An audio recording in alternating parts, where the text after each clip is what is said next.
మెతుకుపై నీ పేరున్న మెతుకులాట నీ బతుకు చివరకు చేరుతుంది ఏ చితికు. నువ్వు పండించే ధాన్యమే దేవుని గుళ్ళో ప్రసాదం, ఆ దేవుడికెందుకు తెలియదు మరి నీ ఇంట్లో నీ విషాదం.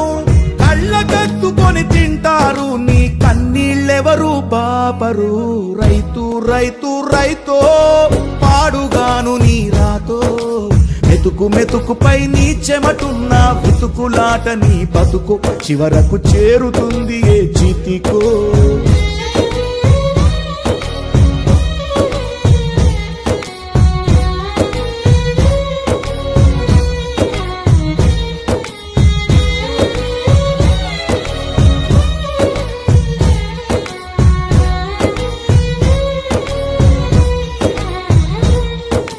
లక్షలు పెట్టి బంగారం కొని బలాదు